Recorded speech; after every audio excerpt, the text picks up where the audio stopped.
तुम सीताए रावण के जेल में रहते हुए, पहले तो सीता जेल में थी रावण की, तो उसका कारण क्या था?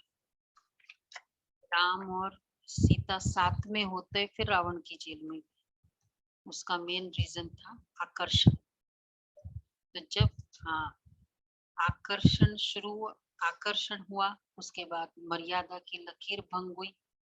तो पहले संकल्प में आया और फिर कर्म में आया। आकर्षण पहले क्या था? संकल्प में आया, फिर दूसरा, फिर शब्दों में आया, फिर उसको भला बुरा बोला, राम को बोला, फिर लक्ष्मण जी को बोला कि वो भी जाने वाले नहीं थे, लेकिन फिर जो कुछ ऐसे कहा, कटु वचन जब सीता बोला, हरि प्रेरित लक्ष्मण मन डोला, तो उसने कुछ ऐसे वचन बोले, तब उसको जाना पड़ा। तो फिर संकल्प के बाद मुख में आया रावण, और फिर बाद में तीसरा हुआ, फिर कर्म में आया, फिर वो लकीर के बाहर, तब जाकर शोक वाटिका में। तो हम भी स्टार्ट कहाँ से होता है? चलो बाबा के शब्दों में सुनते हैं। 14:9। मीठे बच्चे, ये रावण की शोक वाटिका है जिसमें सब दुखी है। अभी तुम रावण को भगा रहे हो, फिर जय जयकार हो जाएगी, सब अशोक वाटिका में चले जाएंगे। अभी तुम रावण को भगा रहे हो और फिर जय जयकार हो जाएगी और सब अशोक वाटिका में चले जाएंगे। अच्छा, प्रश्न है, प्रजा में भी ऊंच पद किस आधार पर प्राप्त हो सकता है?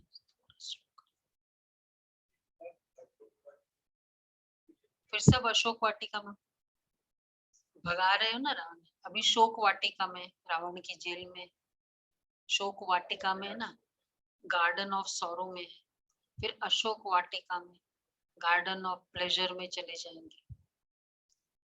अच्छा, प्रजा में भी ऊंच पद किस आधार पर प्राप्त हो सकता है और उसका मिसाल कौन सा है? प्रजा में ऊंच पद किस आधार पर प्राप्त हो सकता है और उसका मिसाल कौन सा है?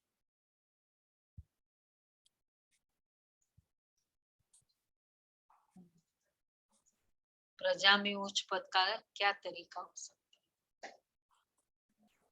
जितना पुरुषार्थ करोगे, जो सेवा में सहयोगी होंगे। देखो, साहूकार प्रजा, साधारण प्रजा, ये है ना प्रजा। तो साहूकार प्रजा कौन सी? पढ़ाई करेंगे और योग करेंगे, जो अपना सब कुछ बाबा को दे देंगे। बाबा कहते हैं सब कुछ की भी जरूरत नहीं बाबा, अगर प्रजा में उच्च पद चाहिए। प्रजा में उच्च पद पाने के लिए जो भी चावल मुट्ठी तुम्हारे पास है, वह सब सुदा में मिसल पाप हवाले करो। दिखाते हैं ना, सुदामा ने चावल मुट्ठी दी तो महल मिल गए। मतलब अगर ये वाला भी तरीका, मतलब ये वाला मेथड भी यूज करे, ये वाला भी एस्पेक्ट हमारा ब्राह्मण जीवन का पक्का हो, जो भी हमारी कैपेसिटी है उस अनुसार उस रिसोर्सेस को बाबा की सेवा में यूज करना, तो महल मिल गए। तो यह है प्रजा में उच्च पद। हाँ, बाकी राजाई पद के लिए तो राजाई पद के लिए आरएस बनाना बाबा, पढ़ाई पढ़ना है और पढ़ाना है, अच्छी रीति पढ़ना और पूरा पवित्र बनना। अच्छी रीति पढ़ना, तो उसमें ये एस्पेक्ट तो आता ही है, बाकी और भी सारे एस्पेक्ट। पूरा पवित्रता, अच्छी रीति पढ़ना। अच्छी रीति पढ़ना में क्या आता है? पूरी डिसिप्लिन पढ़ना हमारा डिसिप्लिन कौन सा है? मुरली की तो जो है अमृत वेले से शुरू हो जाती है ना। पढ़ना हमारा स्कूल वाली ही एक एस्पेक्ट नहीं है पढ़ने का, लेकिन अमृत वेला ये भी पढ़ने में आता है। और बाकी तो मर्यादा चली रही है। तो राजाई पद के लिए मर्यादा पुरुषोत्तम और ये सब। और दूसरा है अपना सब कुछ इंश्योर कर देना है। इंश्योर।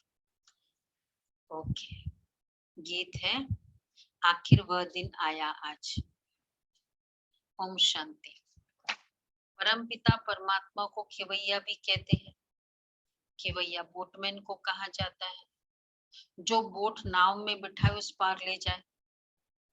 तो बाप खिवैया है, उस पार ले जाने वाला। झूठ खंड में है झूठी कमाई, सच खंड के लिए तो ये सच्ची कमाई है। यह है झूठी, वह है झूठी कमाई।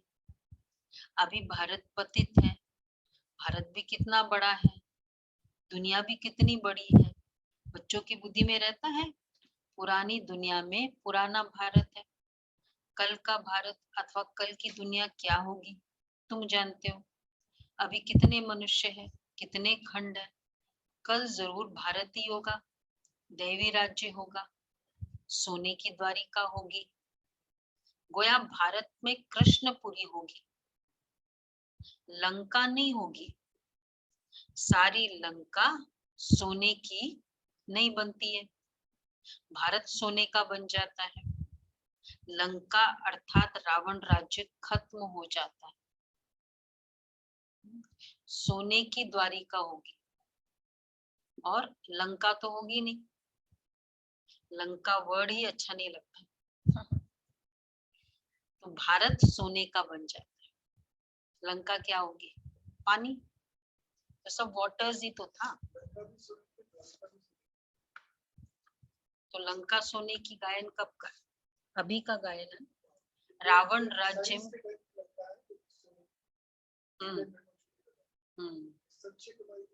वो सच्ची कमाई।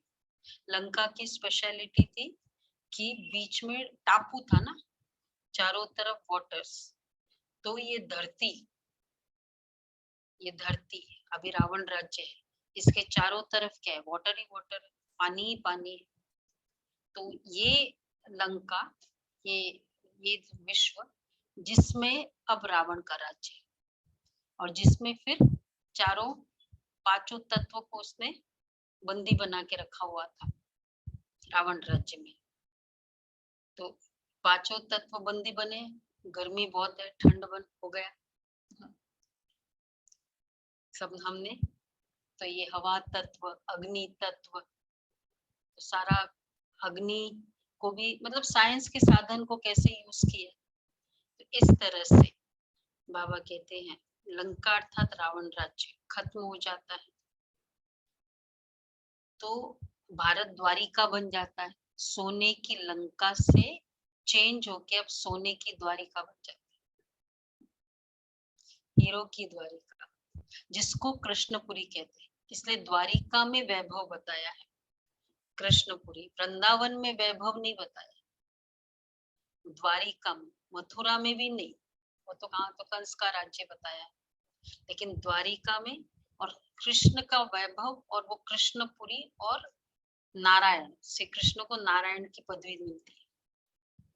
श्री कृष्ण के नाम से वहां नहीं जाते, इसलिए सुदामा मिस कितना भटकना पड़ा ना सुदामा के लिए कहते, क्योंकि वो तो कन्हैया कान्हा इस नाम से बुलाता था, फाइंड आउट करने गया, अब कोई उसको जानता ही नहीं कन्हैया कान्हा कौन है यहाँ। फिर उसको बाद में गाइडेंस मिली, अच्छा इसको। तो द्वारी वो कोई फोन तो मोबाइल तो था नहीं कि पूछे कहाँ बैठे हो।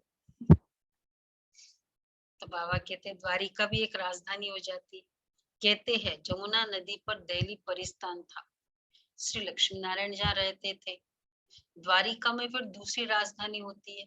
देखो वहां द्वारिका में सोने का और नारायण का, और तीसरा है 16,108 का कंसेप्ट जो है वो द्वारिका के लिए बताते कि इतनी सारी रानियां थी, मतलब रानियां नहीं थी, वो तो उसके कन्याओं को उन्होंने वो स्टोरी जो भी थी, कन्याओं को बंदी हाँ वो छुड़वा दिया। हाँ, तो फिर उसको वैसे मतलब 16,108 का कंसेप्ट जो है वो इधर द्वारिका के लिए। द्वारिका में फिर दूसरी राजधानी होती है, वहां फिर दूसरे का राज्य होता है, कैपिटल जमुना का किनारा होता है। जब द्वारिका में हाँ जमुना नदी पर दिल्ली परिस्थान था, श्री लक्ष्मी नारायण जहाँ रहते थे। द्वारिका में फिर दूसरी राजधानी होती है। सत्युग की द्वारिका जो होगी वहां थोड़ी वो लक्ष्मी नारायण राज्य करते थे, वो तो दिल्ली पर राज्य करते थे ना, इंद्रप्रस्थ। तो द्वारिका में जब राज्य होता है तब लक्ष्मी नारायण नहीं होते, वहां फिर दूसरे का राज्य होता है। कैपिटल जमुना का किनारा है, वहां फिर दूसरी राजाई नहीं रहती है, विश्व महाराजन एक है एट अ टाइम, दूसरी राजाई नहीं। अभी तुम जानते हो ये सारी पुरानी दुनिया भारत सहित जो भी है सब स्वाहा हो जाता है इस ज्ञान यज्ञ में। ये बड़ा बेहद का यज्ञ हुआ ना, इनमें पुरानी दुनिया सारी स्वाहा होनी है। ये बच्चों के दिल में रहना चाहिए ना, ये रावण की कितनी बड़ी दुनिया है, राम की इतनी बड़ी थोड़ी होगी। वहां तो भारत ही स्वर्ग होगा, दूसरे खंडों में खंडों का नाम निशानी नहीं होगा। कौन से? भारत ही स्वर्ग होगा, कोई खंड ही नहीं होगा। आज 5 खंड बताते हैं ना, 5 खंड मतलब 5 कॉन्टिनेंट्स मतलब 5 डिवीजन पूरा, तो वहां कोई एक ही खंड, तो कितना बड़ा राज्य होगा। इसलिए तो भारत एक्चुअली सबसे बड़ा देश था, तो वहां भारत ही होगा। ये समझ की बातें हैं जो बुद्धि में धारण होती है, धारण करनी। आज पुरानी दुनिया है, कल नई दुनिया बनेगी। तुम ब्राह्मण डिनाइस्टी ही दैवी डिनाइस्टी बनेंगे, ये ब्राह्मणी पढ़कर नंबरवार डिनाइस्टी बनेंगे। अभी शूद्र डिनाइस्टी है, आखिर बाप को आना ही पड़ता है। ये दुनिया नहीं जानती। बाबा ने प्रश्नावली के पोस्टर बहुत अच्छे बनवाए थे, जिससे मनुष्य को बाप का परिचय मिल जाए। कौन से प्रश्नावली? बाबा की स्टैंडर्ड प्रश्नावली। उन दिनों एग्जीबिशन का नया स्टाइल चला था ना सेवा का, तो जो भी एग्जीबिशन समझते थे फिर लास्ट में उनसे या स्टार्टिंग में कि ये प्रश्नावली का उत्तर दो। पहला पतित पावनी कौन? और दूसरा परमपिता परमात्मा से तुम्हारा क्या संबंध है? दूसरा भगवान गीता का प्रजापिता ब्रह्मा से तुम्हारा क्या संबंध है? तीसरा गीता का पतित पावनी पतित पावनी गंगा कौन? पतित पावनी गंगा या परमात्मा? और चौथा गीता का भगवान। ये बात थी। तो बाबा कहते हैं आखिर बाप को आना ही पड़ता है, तो जिससे मनुष्य को बाप का परिचय मिल जाए। बाप के परिचय में ये बातें आती है, परंतु सम्मुख समझाने की बगैर कोई समझ नहीं सकेंगे। आंसर कर भी दे, कितना पूरा चैप्टर लग जाता है। एक तो परमात्मा का परिचय, उसके बाद भी क्योंकि पुरानी जो बिलीफ सिस्टम है इतना डीपली इनग्रेन्ड है, कितना टाइम लग जाता है उसको बिलीव करना कि ये परमात्मा है और ये मेरे पिता है, परंतु सम्मुख समझाने के बगैर कोई समझ नहीं सकेंगे। तुमको ही बाप कहते hear no evil see no evil, ऐसा खिलौना बंदर का बनाया है ना? तुम भी 3 बंदर थे ना, तुम भी बंदर में सब थे। बाबा ने कितने बंदर ऐड किए उसमें? 2 बंदर। Think no evil, do no evil, वो 3 जो है वो तो है ही। तो अभी तुम्हारी सूरत बदली है और नलिनी बहन को रखा ना उसमें, नलिनी बहन का चेहरा, नई कन्या थी नलिनी। तो अभी तुम्हारी सूरत बदली है, जिनमें 5 विकार है उनको ही कहेंगे बंदर। जैसे नारद की सूरत दिखाई है, उसने कहा कि हम लक्ष्मी को वरे, तो कहा कि आईने में अपना मुंह तो देखो। ये तो एक कथा बना दी है, बातें सारी यहाँ की है। कोई पूछते हैं हम लक्ष्मी को वर सकते हैं? मतलब देखो, ईगो आया, काम विकार जीता, उसका भी ईगो आया, उस ईगो का वर्णन किया। स्टोरी की सीक्वेंस कैसे है, विकारों की शुरुआत नारद का, तो वो काम विकार को जीतने के बाद ईगो, अहंकार, अहंकार का मुख से वर्णन किया, और वो भी किसके सामने वर्णन किया, और फिर बहुत खुशी खुशी से फिर गया। फिर बाद में वो माया, फिर वो लोभ का विकार दिखाया, फिर बाद में फिर वो, क्योंकि जहां ईगो आया काम विकार जीता, लेकिन ईगो आया, मोह हुआ, लोभ हुआ, तो उसके वापस काम आ ही गया। लक्ष्मी को वरना है, तो ये तो एक कथा बना दी है। और फिर एक बार काम विकार आया, उसके बाद क्या था, डेस्परेशन। काम मतलब डेस्परेशन, मुझे तो चाहिए किसी भी हालत में। और फिर वो डेस्परेशन नहीं हुआ तो क्रोध, उसको श्राप दे दिया।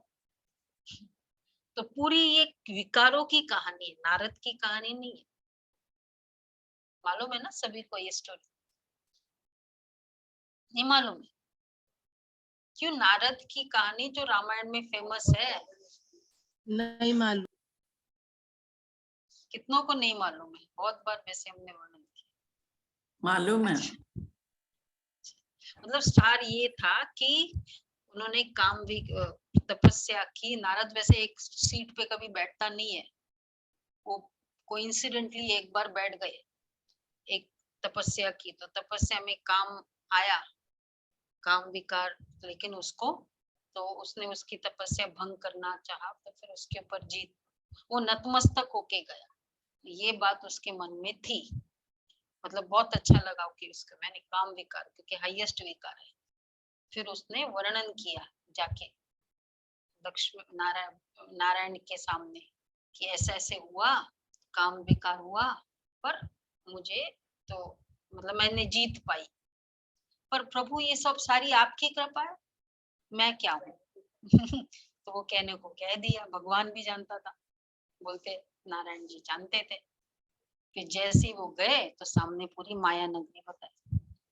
उसमें फिर वो राजा की स्टोरी, राजा अपनी, तो लक्ष्मी उसकी बेटी, राजा एक, और उसकी बेटी लक्ष्मी, लक्ष्मी को बेटी बनाया, वो एक माया रचा।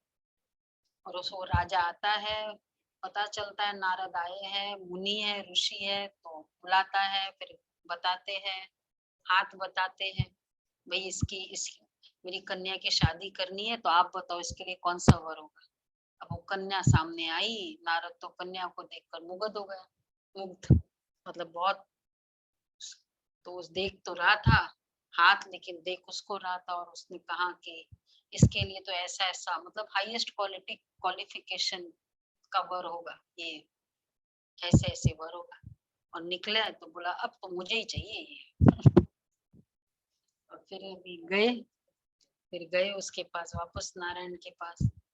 बोला क्यों, क्या बात है, अकस्मात आ गए आप? तो उसने बताया, बोला मुझे ऐसा चाहिए। बोला अच्छा, जिसमें तुम्हारी भलाई है वही मैं तुम्हारे लिए करूंगा।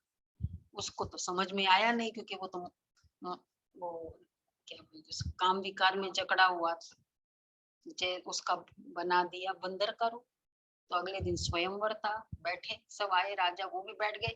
नारद जी क्योंकि पता है कि मैं तो सबसे सुंदर हूँ, तो वो बीच बीच में उठ उठ के देख, वो जैसे ही आती है कन्या, मतलब फिर उसको, पर फाइनली वो तो बंदर का उस तरफ देखा भी नहीं, और नारायण खुद ही थे उस राज्यसभा में, स्वयंवर में। तो वो आई, वो कन्या आई और नारायण को वर ले करा के चली गई। अब तो उनका आग बबूला। फिर वो गए, देखे, फिर वो शिव जी के गण मिले, मतलब जैसे ही निकले तो बहुत गुस्सा, अब मैं देखूंगा, अब तुम्हारी खैर नहीं है नारायण को, तुमको जाके कितना श्राप दूंगा, बहुत अंदर सोच के चले। उतने में शिव जी के गण मिले। बोला नारद जी, बोला अरे ये तो मुझे पहचान गई, ये कौन? बोला तुम अपना ये कौन सा चेहरा लगा के रखा है, तुम चेहरा अपना आईने में तो देखो, मतलब नदी में, तो नदी में जाके देखा तो फिर तो उसके और गुस्से का पारावार ही नहीं रहा। ये क्या, मैंने तो प्रिंस का चेहरा बोला और तुमने बंदर का चेहरा लगा दिया। एनीवे ये स्टोरी थी। तो बाबा कहते कहा कि ये आईने में अपना मुंह तो फेवर देखो। क्योंकि नारायण के सामने काम विकार कहाँ से आ गया? सकते हैं। बाबा कहते हैं पहले ये बाबा ने संगम युग में ऐसे कहा कि हम नारायण बन सकते, तो बाबा ने कहा पहले अपना बंदरपना तो छोड़ो, आईना तो देखो, चेहरा तो देखो, तो क्यों नहीं बढ़ सकते? बाबा ने तुमको समझदार बनाया है, फिर तुम्हारे द्वारा सभी आत्माओं को रावण की जंजीरों से छुड़ाए शिवालय में ले जाते हैं अथवा अशोक वाटिका में ले जाते हैं। इस समय सब शोक वाटिका में है। अभी तुम रावण को भगा रहे हो, फिर जय जयकार हो जाएगी। सब भक्तियां सीताएं हैं, एक राम ही भगवान है, पुकारते भी है हे राम। वास्तव में राम शिव बाबा को कहा जाता है। बाबा ने आकर समझाया है, राम ही आकर सबकी सदगति करते हैं, स्वर्ग में ले जाते हैं, जिसको राम राज्य कहा जाता है। बाबा ने पोस्टर बहुत अच्छे बनवाए थे, तुम बच्चों को गीता पाठशालाओं में जाकर समझाना है। हम लिखते भी है प्रजापित परम पिता, फिर पूछते कि परम पिता परमात्मा के साथ आपका क्या संबंध है? जरूर कहेंगे वह सबका बाप है। अच्छा, जब हम उनके बच्चे हैं तो वह तो बेहद का बाप नई दुनिया रचने वाला है, फिर तो हमको जरूर स्वर्ग में होना चाहिए। वो पिता है, मैं उसका बच्चा हूँ, उसका प्रॉपर्टी क्या होगी? बेस्ट वर्ल्ड, तो फिर तो हमें स्वर्ग में होना चाहिए। तो यहाँ नरकपति दुनिया में क्यों पड़े हो? लक्ष्मी नारायण का राज्य क्यों नहीं है? रावण को स्वर्ग का स्वराज्य था ना, सॉरी, भारत को स्वर्ग का स्वराज्य था ना। अब कलयुग में रावण राज्य है। तुम स्वर्ग के मालिक थे ना, और कोई धर्म नहीं था। आज से 5000 वर्ष पहले लक्ष्मी नारायण का राज्य था। राजाएं भी डबल सिर ताज थे, पवित्रता का भी ताज था और रतन जड़ित ताज भी था। राम राज्य तो पीछे होता है, तो बुद्धि में आना चाहिए ना कि भारत में बरोबर इनों का राज्य था। ये लक्ष्मी नारायण ही पहले पहले नंबर के हैं। सत्युग में दैवी गुणों वाले मनुष्य थे। अच्छा, फिर 84 जन्म भी इन्हों को ही लेने पड़ते हैं। अब वो लक्ष्मी नारायण कहाँ है? सब पति दुनिया में है ना। फिर उन्हों को बाप बैठ राजयोग सिखलाते हैं, जिन्होंने अपना राज्य गवाया है। वही फिर राजधानी प्राप्त करने के लिए फिर से राजयोग सीख रहे। जो राज्य गवाया था वही अब फिर से सीख रहे। तुमको याद है कि हम हर 5000 वर्ष बाद राज्य लेने बाप द्वारा राजयोग सीखते हैं? ये याद है? अभी तो क्लियर हो गया ना कि क्यों ये 5000 वर्ष है, फिर से सीख रहे हैं। आधा कल्प सुख का राज्य करते, फिर आधा कल्प रावण राज्य में दुख का राज्य होता है। अभी हम फिर पढ़ रहे हैं, फिर से पढ़ रहे हैं, ये याद है? फिर से पढ़ रहे, इसलिए उन्हीं को इंटरेस्ट होगा। जैसे अब सपोज हम श्री फोर्ट में रहे, तो मुझे जितना इंक्लिनेशन होगा और किसी को होगा उतना? क्यों? अभी नहीं है, लेकिन क्यों इंक्लिनेशन होगा? क्योंकि पहले रहे थे। जो रहे ही नहीं हो उसको वापस इंक्लिनेशन, तो ज्ञान में भी इंक्लिनेशन उन्हीं को होगा जिन्होंने पहले किया था ज्ञान। जो किया ही नहीं कभी, उसको इंक्लिनेशन कैसे होगा? इसलिए फिर से का कंसेप्ट। तो बाबा कहते अभी हम फिर से पढ़ रहे, हर 5000 वर्ष बाद भगवान बाप आकर पढ़ाते हैं। भगवान उवाच, कौन सा भगवान? वह तो कह कृष्ण के लिए कह देते। अच्छा, तुम तो कहते हो एक ही निराकार शिव भगवान। श्री कृष्ण तो देवता है। फिर पूछा जाता है, अब दूसरा है इसमें, तकदीर। कहते तकदीर है, तकदीर लिखी जाती है, वॉटेवर लिखी जाती है, मतलब पूरे जीवन की मेरी तकदीर इधर लिखी हुई है। कोई चीज भी लिखी कब होती है? जो पहले कभी हुआ ही नहीं, वो पैसे किस वे से लिखा जाएगा? जो कभी पहले हुआ ही नहीं तो लिखा कैसे जाएगा? ये पूरा लिख के आया, तो लिखा मतलब ही पहले हुआ था। तभी तो प्रोग्रेशन थेरेपी है, रिग्रेशन की तरह प्रोग्रेशन भी है। मैं फिल्म में मैं बताऊंगी। अच्छा अभी ना, अब देख वो उसके पास जाएगा, अब देखो फिर वो वहां गिरेगा। मैं क्यों बता सकती हूँ? हाँ हाँ, है प्रोग्रेशन है, थेरेपी, रिग्रेशन, प्रोग्रेशन। हाँ पहले हुआ, तो बाबा कह रहे हैं अभी हम फिर से पढ़ रहे हैं। तो तुम तो कहते हो और ये थेरेपी है, प्रोग्रेशन। तुम तो कहते हो एक ही निराकार शिव भगवान है, श्री कृष्ण तो देवता है। फिर पूछा जाता है प्रजापिता ब्रह्मा से क्या संबंध है? वह तो पिता ठहरा ना, एक दादा एक बाबा। इस समय तुमको दो बाप है, तीसरा बाप विवेक भाई। दो बाप मालूम है कि एक ही बाप है? दो तो है,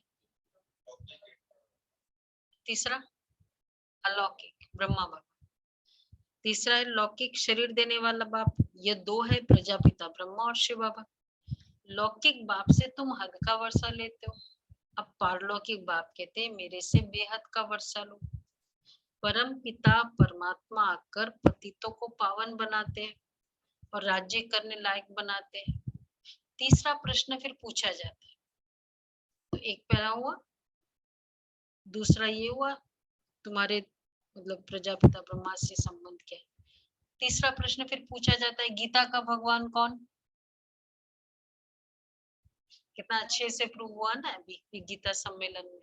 कितने सारे, इवन मोहिनी बहन ने कोट किया ना संत का, कि वो जहाँ भी देखते थे जिसके पास भी, सब यही कहते थे बाबा करा रहा है बाबा, मतलब हर कोई के ऊपर। और एक हंसानंद जी महाराज थे, उन्होंने कहा कि यहाँ के सबके चेहरे पर जो नूर है और प्लस यहाँ से जो एसोसिएटेड है उनके चेहरे पर भी इतना, जो रहने वाले वो तो चलो है। और फिर उन्होंने वही प्रेसिडेंट का बताया कि अगर उनकी जीवन कहानी पढ़ लो, कई सेंट तो इसलिए आए थे अभी, जो प्रेसिडेंट की जीवन कहानी पढ़ के कि ब्रह्मा कुमारी पर विश्वास हो जाता है, तो इसलिए वो देखने आए कि क्या है। तो देखो कितना पोस्ट भी सेवा करती है ना, कितनी सारी। तो बाबा कहते हैं फिर तुम कहते हो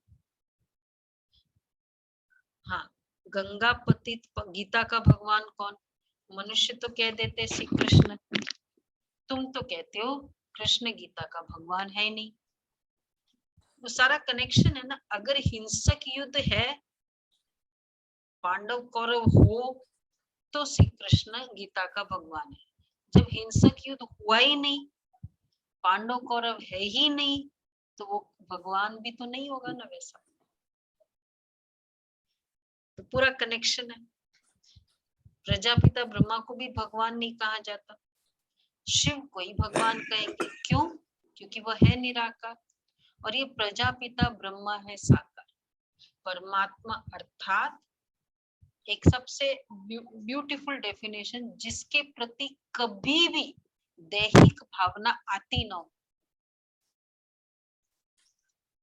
मतलब थोड़ी सी भी बॉडी कॉन्शियसनेस उसको देख के आई ही नहीं, उसके लिए और उसको देख के हमारे लिए।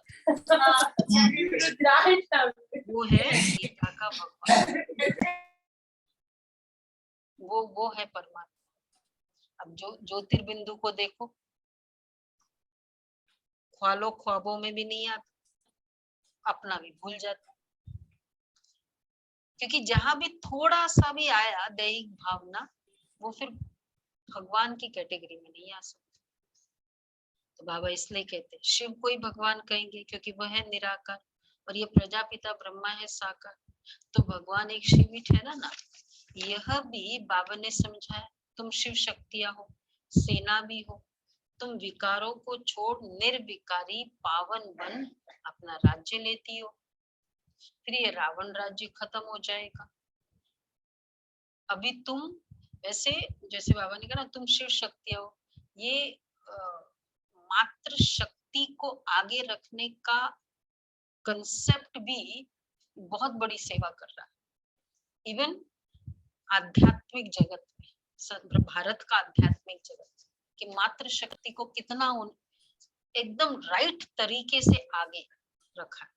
दुनिया में तो वुमेन एम्पावरमेंट, अब जो मतलब प्रेसिडेंट का भी एक वुमेन का एक मेजर रीजन भी था ना, कि एक वुमेन चाहिए इस पोस्ट, मतलब उनमें तो वुमेन की आगे रखने का एम्पावरमेंट की बात है। यहाँ है मात्र शक्ति की आध्यात्मिकता को एक्टिवेट करने वाला समाज, करने वाला ज्ञान। तो ये भी एक बहुत सेवा करता है आध्यात्मिक जगत। तो बाबा कहते हैं इसलिए ये संतों के आगे ये बहुत सेवा होती है। तुम विकारों को छोड़ निर्विकारी पावन बन अपना राज्य लेती हो, यह है शिव शक्ति सेना, फिर ये रावण राज्य खत्म हो जाएगा। अभी तुम अपनी राजधानी स्थापन कर रहे हो, कल इनके मालिक बनेंगे। लक्ष्मी नारायण को राज्य किसने दिया? हम कहेंगे इन्हों को राज्य देने वाला परम पिता परमात्मा शिव है, जो अब दे रहे हैं। शिव बाबा कहते आगे भी हमने तुमको राज्य दिया था, अब फिर सिखला रहा हूं, ये सब खत्म हो जाएगा। तुम्हारी एम ऑब्जेक्ट यह है। सो हम लक्ष्मी नारायण बन रहे हैं, यह ऊंचते ऊंच पद है। अच्छा, इन्हों को किसने पढ़ाया? जरूर ऊंचते ऊंच बाप ने पढ़ाया है। अब फिर से राजयोग सीखते हैं, जो फिर भविष्य में यह पद पाएंगे। तत्त्वम सीखते हैं, फिर से राजयोग सीखते, जो फिर भविष्य में यह पद पाएंगे। तत्त्वम क्या कनेक्शन है तत्त्वम का इसमें? ये तुम ही हो। ऐसा राजयोग सीखा, इसलिए कितनी बार ये जो लीलाएं है या जो भी देवी देवताओं के लिए कहा गया है, नॉर्मल ह्यूमन मनुष्य के इमोशंस के ऊपर बताया गया हुआ है कि इसको बहुत फील हुआ, इसको बहुत अच्छा लगा, मतलब नॉर्मल ह्यूमन के। कभी क्रोध आया, कभी इस पर विजय प्राप्त की, कभी हर्ट हुए, नहीं जो भी अगर बताया जाए। क्यों? क्योंकि वो दोनों कहानियां है ना, हमारी सत्यु की भी कहानी है, तो हमारी एक्चुअली संगम युग की कहानी है ना, तो जिसमें संगम युग में दोनों का मिक्सचर है, कलयुग के विकारों का और सत्युग के गुणों का, दोनों का मिक्सचर है, कैसे इस पर विजय पाई। तो इसलिए नॉर्मल ह्यूमन बीइंग ही बताया। तत्त्व इतने सब धर्म खत्म हो जाएंगे। ब्रह्मा द्वारा देवी धर्म की स्थापना, शंकर द्वारा पुरानी दुनिया का विनाश, अच्छा फिर विष्णु द्वारा पालना, लक्ष्मी नारायण फिर पालना करेंगे। ये समझने की बात है। तुम्हारी जो जीवन है इसको अमूल्य कहा जाता है। शिव बाबा द्वारा तुम्हें ये लॉटरी मिलती है। अच्छा, रेस में जो पहला नंबर आता है उनको बड़ा इनाम मिलता है। तो ये लक्ष्मी नारायण पहले नंबर में है ना, इन्हों की दौड़ी तुमसे जास्ती है। कैसी दौड़ी थी बाबा की? एवरी सेकंड स्वयं पर अटेंशन, ये है दौड़ी पहन। Every second attention. ये दौड़ी, पहले नंबर में ब्रह्मा, फिर सरस्वती। इनको योग बल की दौड़ी कहा जाता है। बाबा ने समझाया है, सत्युग में पहले लक्ष्मी फिर नारायण कहेंगे। यहाँ तो सरस्वती ब्रह्मा की बेटी है, इसलिए सरस्वती ब्रह्मा नहीं कहेंगे, पहले ब्रह्मा। देखो, ज्ञान और योग, ज्ञान है भोजन, योग है एक्सरसाइज। अगर हम योग एक्सरसाइज करना है, भोजन खाएंगे नहीं तो कैसे होगा? तो योग बल, ज्ञान बल, तो ज्ञान का भोजन किए बिगर योग होगा नहीं। हाँ, ताकत नहीं होगी, तो यूज कर रहे हैं ना ताकत को। और फिर दूसरा है ज्ञान, मतलब समझ है, पहले समझ होता है फिर प्यार होता है। स्टाइल तो यही होना चाहिए ना, ये दुनिया में उल्टा हो जाता है ना, पहले प्यार कर लेते फिर समझते जाते, फिर वो जो बाद में प्रॉब्लम होती है। पहले समझ फिर प्यार, तो ज्ञान से समझ मिलती भी है, एक है, और वो क्या है वो समझ में आता भी है। तो समझ में आने के बाद का जो प्यार होता है ना, वो कौन सा प्यार होता है? टिकाऊ। इसलिए बाबा ने क्या किया, ज्ञान युक्त भावना और स्नेह युक्त योग। ये भावना जहां बिना ज्ञान की होती है ना, ये रूठने का काम करती है। बस थोड़ा कुछ हुआ, बस रूठ गए। भावना तो बहुत थी, लेकिन क्योंकि ज्ञान नहीं था, समझ के आधार पर भावना नहीं थी। कभी रूठते हैं, कभी क्रोध आता है, कभी मतलब ये ऊपर नीचे चलता है। इसलिए बाबा कहते हैं कि योग बल, तो जितना अच्छा जास्ती पुरुषार्थ करेंगे। ये तो यहाँ तो सरस्वती, इनको योग बल की दौड़ी कहा जाता है। बाबा ने समझाया है, सतयुग में पहले लक्ष्मी फिर नारायण कहेंगे। यहाँ तो सरस्वती ब्रह्मा की बेटी है, इसलिए सरस्वती ब्रह्मा नहीं कहेंगे, पहले लक्ष्मी फिर नारायण। क्यों? नारायण का फर्स्ट नंबर, पहले लक्ष्मी फिर नारायण।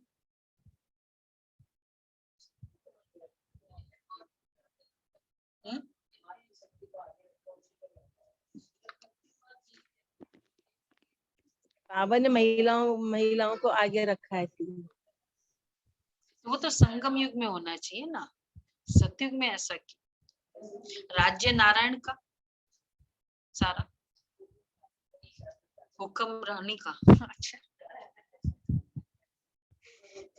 वो दुनिया में ये कलयुगी राजा ही है, वहां नहीं, वहां नारायण बहुत होशियार है। शासन राजा का, फिर हुक्म रानी का नहीं। नहीं, लेकिन नाम पहला क्यों? लक्ष्मी नारायण, यही नारायण के बड़प्पन है, आगे रखने का। बाकी है तो नारायण तो नंबर 1 है ना। Next, near to next 99 point मम्मा का कितना होगा? 99.99। तो ये है, देखो कितना भी हो, जिसको 100% होता है नंबर, तो फर्स्ट तो उसका ही बोला जाएगा ना। अगर 99.99 भी उसको सेकंड नंबर ही तो बोलेंगे ना। पर ये नारायण की बड़प्पन की, नाम पहले लक्ष्मी का, नारायण। तो बाबा कहते अभी तुम जानते हो, पहले लक्ष्मी फिर नारायण। यहाँ पहले ब्रह्मा फिर सरस्वती, क्योंकि बेटी है ना। अभी तुम जानते हो मनुष्य से देवता बनते, जितना जास्ती पुरुषार्थ करेंगे उतना उच्च पद मिलेगा।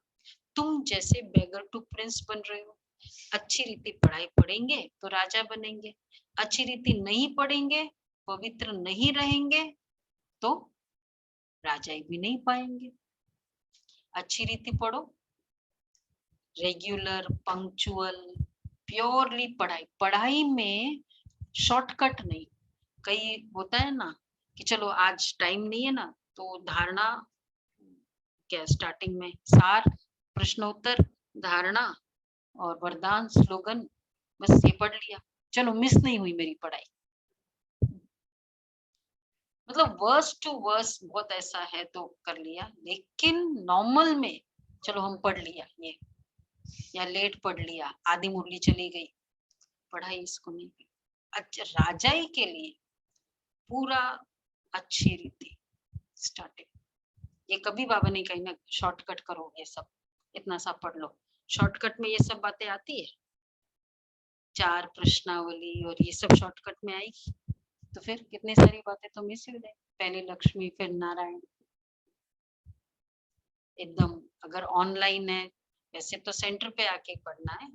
ये आज की बात थी, डिस्कशन हुआ था कि मतलब जूम बेबीज है ना आजकल सारे, तो कहा कि एटलीस्ट कम से कम 2 दिन अगर सेंटर पर आए, अगर बहुत मुश्किल है तो कहेंगे पढ़ाइए, अगर वो भी नहीं है फिर तो फिर कोई पढ़ाई नहीं उनकी। पोस्ट कोविड, हाँ पोस्ट कोविड इतनी सी ये की, हाँ मतलब जो कर सकते हैं, कोई बहुत ही शरीर की हालत नहीं है ऐसी, चढ़ नहीं सकते हैं, कई ऐसी है तब, और फिर चढ़ भी उसके लिए कि बाबा के लिए चढ़ नहीं सकते, वैसे सब जगह चढ़ सकते हैं, वो नहीं होना चाहिए फिर तो।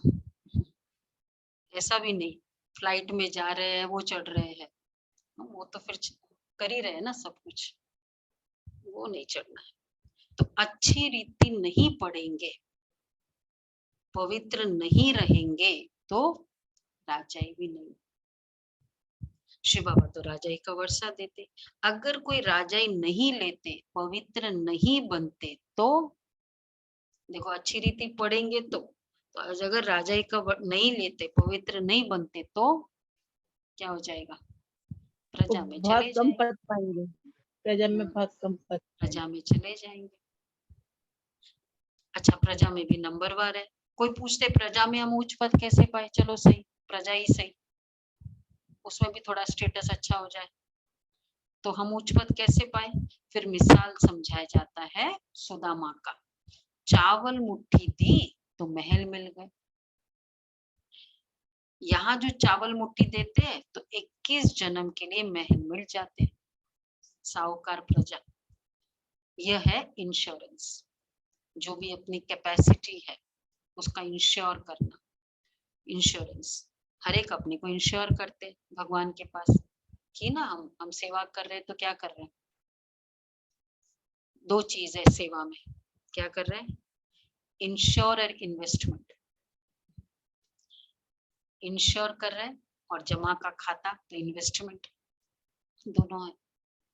भगवान तो हर एक अपने को इंश्योर करते हैं, इंश्योरेंस का मतलब ये हुआ अपने लिए ही इमरजेंसी में काम आना, उसको कहते हैं इंश्योरेंस, यही है ना।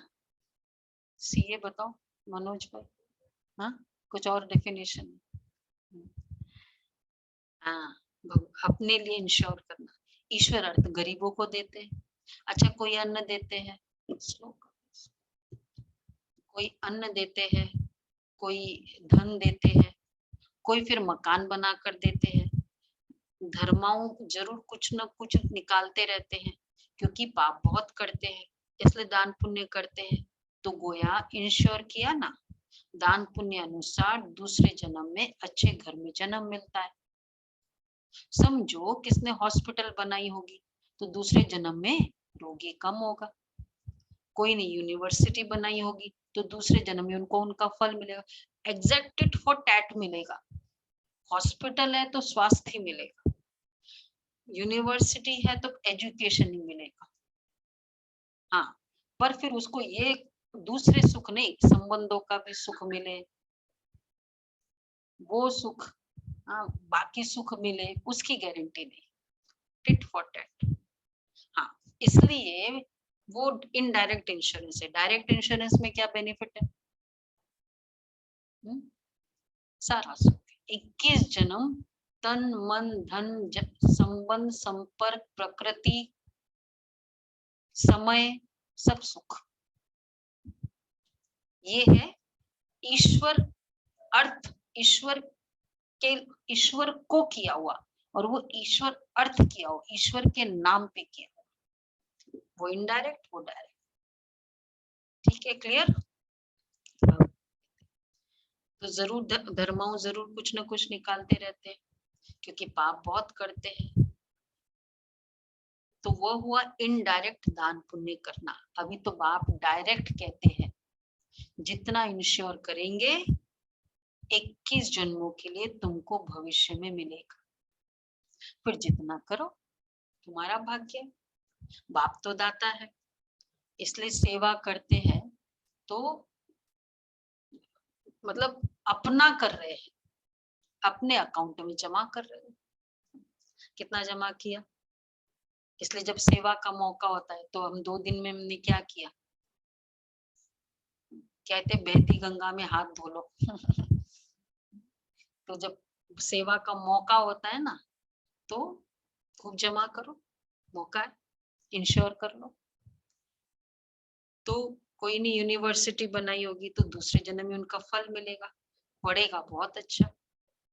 फिर जितना करो, बाप तो दाता है। शिव बाबा तुम्हारा क्या करेगा? वो तो कहते सब कुछ बच्चों के लिए ही है। मनुष्य दान गरीबों को करते हैं तो ईश्वर द्वारा उनको फल मिलता है। यहाँ भी शिव बाबा कहते हैं तुम मुट्ठी देते हो तो नई दुनिया में तुम्हें 21 जन्मों के लिए फल मिलेगा। चाहे सूर्यवंशी चाहे चंद्रवंशी राजा ही लो, चाहे साहूकार प्रजा बनो चाहे गरीब प्रजा बनो, श्रीमत तुमको मिलती रहती है, जिससे तुम श्रेष्ठ राजा रानी बनेंगे या तो प्रजा। सो तो साक्षी होकर देखते रहते हो। बाप कहते हैं तुमको जो चाहे सो लो।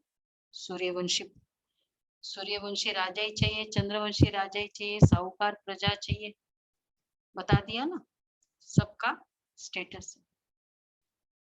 इनको बाबा को कहते हैं, अच्छा एक नाम है इंश्योर मैग्नेट कहा जाता है। इंश्योरेंस का मैग्नेट ये है गुप्त सेवा। तो अभी तुम जानते हो बाबा सम्मुख आया हुआ है, हमको 21 जन्मों का वर्षा देते हैं। जितना इंश्योर करेंगे बाबा कहते हैं हमारा बनेंगे तो तुम्हारा हक है राजाई लेने का। इंश्योरेंस के बेसिस पे, इंश्योरेंस के बेसिस पे वो लेना होता है ना, लोन भी देते तो इंश्योरेंस कितना है उस बेसिस पे मिलता है ना, तो इंश्योरेंस के। तो एक बार किसी ने निर्भय भाई को पूछा कि मतलब कब करना चाहिए, जब जरूरत है, जैसे बाबा के यज्ञ में सेवा की जरूरत है तब करना चाहिए या कब करना चाहिए? बोला जब आपको संकल्प आए, शुभ संकल्प आए, नॉट व्हेन नीडेड, बट जब आपको शुभ संकल्प नीडेड है वो तो चलो है ही, क्योंकि हाँ कभी कभी वेट करते रहते ना तो फिर पता नहीं क्या हो जाता। इसलिए तो बाबा कहते जितना इंश्योर करेंगे, बाबा कहते हमारा बनेंगे तो तुम्हारा हक है राजा ही लेना। बाप का कैसे बनते हैं? अच्छा बाबा हमारा बनेंगे तो तुम्हारा हक है राजा ही लेना। अच्छा बाप का कैसे बनते हैं? बाबा का कैसे बनेंगे? कहते हैं बाबा हमारे पास यह है, बता दो सारे ट्रेजर्स बाबा, नाम ही लिख दो ऊपर, इन्वेस्टमेंट वो कंपनी का नाम लिखते हैं ना, तो क्या लिखो ऊपर? सुमन बेन क्या लिखो ऊपर? हाँ नाम मात्र मेरा है पर बाबा आपका। फिर बाबा को कहो बाबा हमारे पास यह है। बाप कहते तुम तो कहते हो ना ये सब ईश्वर ने दिया, बस ऐसा नहीं समझो कि यह मेरा है। समझना नहीं मतलब उसको बाबा के अकॉर्डिंग यूज भी करना, वो भी है। अपना ममत्व नहीं रखो, ममत्व रखेंगे तो राजा ही नहीं मिलेगी। गृहस्थ व्यवहार में रहते श्रीमत पर चलो तो ममत्व नहीं रहेगा। तुम्हारी तो गारंटी थी ना बाबा आप आएंगे तो हम आपके बन जाएंगे, मेरे तो एक आप ही हो। अब बाप के पास आते हो जाते हो, बाबा फिर स्वर्ग में भेज देंगे। बाबा रोज रोज सुनाते रहते हैं, सुनाते सुनाते कितने वर्ष हो गए, अब बाकी थोड़ा समय है। ये बाबा का लॉन्ग बूट है ना, लॉन्ग बूट। बाबा ने पुरानी जुत्ती में प्रवेश किया, हैंगिंग गार्डन में बाबा को ले जाते थे ना साकार में। कहते हैं बच्चों को सृष्टि के आदि मध्य अंत का समाचार सुनाता हूँ, मैं नॉलेजफुल ब्लिसफुल लिबरेटर हूं ना। कभी सुना भगवान ऐसे कहेंगे, है ना? कितना प्यारा वर्ड है। इसलिए ये मुरली सुनने का जो आनंद है ना, हम केवल ज्ञान नहीं सुन रहे हैं। बच्चे से हम बात करते हैं, हम कहते हैं ये मेरी नानी है, वो कहते हैं नहीं मेरी नानी है। हम क्यों कहते हैं? ये कोई बोलने की बात है क्या? हम बड़े ऑफिशियल बोले ना, लेकिन वो वर्ड उसका सुनने में मजा आता है। वो जो बोलता है ना, वो बोलने वो सुनने में। तो ये मुरली सुनने में मजा आती है, इसलिए मुरली पढ़ने में भी इतना मजा नहीं आया, है ना? हाँ, बाबा क्या कहते हैं, मैं नॉलेजफुल ब्लिसफुल लिबरेटर हूं ना। बोलो भाई, हूं ना? सुख करता दुख करता हूं ना। जितना तुम बाप को याद करते जाएंगे बाप करते जाएंगे। अच्छा, मीठे मीठे सिकिलदे बच्चों प्रति माता पिता बाप दादा का याद प्यार, गुड मॉर्निंग। हमारे बाबा बाप के रूहानी बच्चों को नमस्ते। सब रूहानी बच्चों की रूहानी माता पिता बाप दादा को बाबा शुक्रिया बाबा। पहला पॉइंट है, राजाई पद लेने के लिए पूरा श्रीमत पर चलना है। किसी भी चीज में ममत्व नहीं रखना है। मेरा तो एक बाप, किसी भी चीज में ममत्व नहीं रखना है। मेरा तो एक बाप, दूसरा न कोई। यही पाठ पक्का करना है। दूसरा है hear no evil, see no evil, talk no evil. बाप के इस डायरेक्शन पर चल, मंदिर लायक बनना है। बाप के इस डायरेक्शन पर चल, मंदिर लायक बनना। वरदान है, कंट्रोलिंग पावर द्वारा स्व को कंट्रोल कर। फुल स्टॉप लगाने वाले सदा समर्थ आत्मा भव।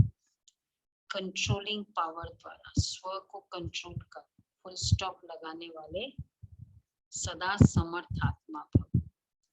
बिंदु स्वरूप बाप और बिंदु स्वरूप आत्मा दोनों की स्मृति फुल स्टॉप अर्थात बिंदु लगाने में समर्थ बना देती। समर्थ आत्मा के पास स्व के ऊपर कंट्रोल करने की कंट्रोलिंग पावर होती है। समर्थ आत्मा के पास स्व के ऊपर कंट्रोल करने की कंट्रोलिंग पावर होती है। वो दूसरों को कंट्रोल नहीं करते, लेकिन स्व पर कंट्रोल रख परिवर्तन शक्ति को कार्य में लगाते हैं।